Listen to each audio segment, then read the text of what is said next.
Continuem a Oliva en la Onda, ho fem parlant amb el regidor de Salut Pública de l'Ajuntament, amb Miguel Monsonís. Miguel, benvingut, moltíssimes gràcies per acompanyar-nos. Moltes gràcies a tu.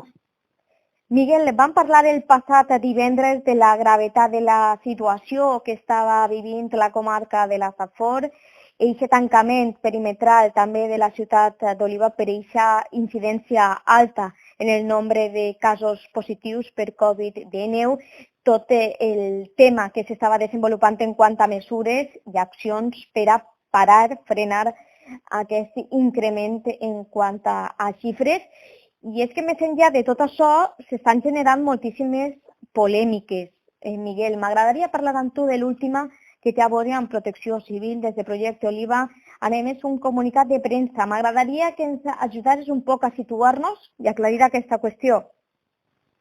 Sí, la veritat és que Protecció Civil està ben encarregat del control als accessos dels col·legis des de setembre, des que van iniciar el curs escolar aquest passat setembre. La veritat és que des de l'Ajuntament estem molt agraïts de la tasca que s'ha fet de Protecció Civil.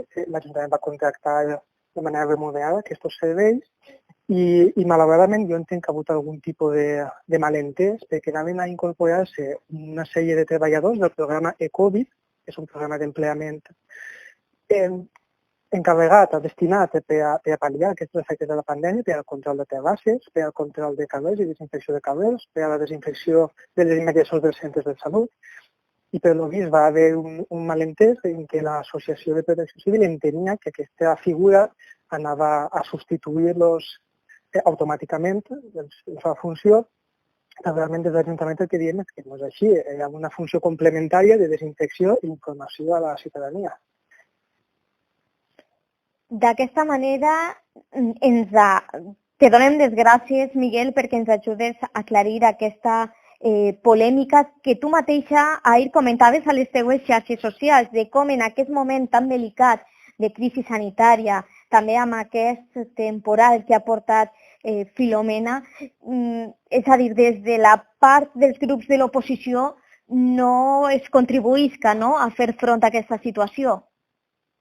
Des de luego és la percepció que jo tinc. També s'ha produït aquesta setmana una circumstància que es va traslladar a la resta de la corporació municipal a principis de la setmana passada, i és que les xifres de contagis a la nostra ciutat reflectides en l'aplicació de conselleria ens va sorprendre a tots que era una xifra molt més menuda, molt més disminuïda respecte al que a nosaltres ens constava.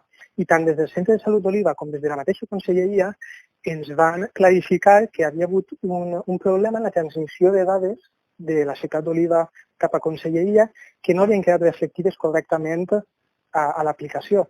Així ho hem manifestat tant l'alcalde com la vicealcaldessa com jo mateix, el fet de que realment ens agradaria conscienciar a la gent de quina és la situació, ja que hi ha el perill que fixant-nos en aquestes xifres que reflecteix la conselleria puguem caure en el pensament erroni de que la situació és més lleu de lo que realment és a la nostra ciutat. El que ens transmetien la setmana passada des del Centre de Salut de la nostra ciutat era un nombre de casos actius, aproximadament de 300 casos actius, que és el que sempre hem manifestat des del govern d'Oliva. D'aquesta manera també queda aclarit aquesta situació. Al teu parecer, Miguel, de quina manera tindria que treballar en aquest sentit els grups de l'oposició? Suposo que mà a mà i en un mateix sentit, no? Clar, lògicament jo simplement puc demanar el que a mi m'agradaria, però evidentment cadascú és lliure de fer un poc el que consideri i allà cadascú en la seva consciència. Jo crec que aquest és un tema molt seriós i que tots hem d'anar de la mà i tots hem de conscienciar perquè tots tenim la mateixa informació. Encara que lògicament ara mateixa les tasques del Centre de Salut d'Oliva i pense que és més prioritari la detecció, la realització de PCRs, la realització de la traçabilitat del virus, és més important que aquest registre, que també és important la informació, però realment ara mateix estem parlant d'aquestes xifres, estem parlant d'aproximadament uns 300 casos, és el que ens transmet el Centre de Salut d'Oliva, i realment les mesures són les mateixes, tinguem 300 casos, 312 o 298. Realment ens agrada una xifra aproximada que a tots ens agradaria que fos més baixa del que realment és, però amb això tenim que treballar i la realitat és que Oliva va permanèixer encara uns dies amb aquest confinament perimetral i el que demana a tot el món, a polítics, oposició, govern, a la ciutadania en general, és aquesta responsabilitat en el tractament de les dades de les que disposem i sempre seguir els criteris sanitaris que ens indiquen els professionals. Miguel, abans de posar el punt i final a l'entrevista, també m'agradaria comentar amb tu el lliurament d'eixes mantes escolars que haveu fet possible al llarg de les festes de Nadal. Sí, la veritat és que és una iniciativa que hem treballat des de l'Ajuntament, des de l'àrea de Salut i l'àrea d'Educació, conjuntament colze a colze amb les associacions de mares i pares d'alumnes i que s'han fet a tots els centres privats, públics i concertats de la ciutat per als alumnes de primària i alumnes d'infantil. La veritat és que és una iniciativa que penso que és molt interessant i vull agrair públicament, i en tots els fòrums on puc ho faig, agrair la gran tasca de les AMPEs en el repartiment d'aquestes mantes, per poder arribar a cada persona, per poder arribar a cada casa. I la veritat és que és una tasca molt bonica i que penso que és una iniciativa molt positiva. Abans de posar el punt i final a l'entrevista, ara sí, un missatge per als nostres oients, per als teus veïns i veïnes d'Oliva que ens estiguen escoltant.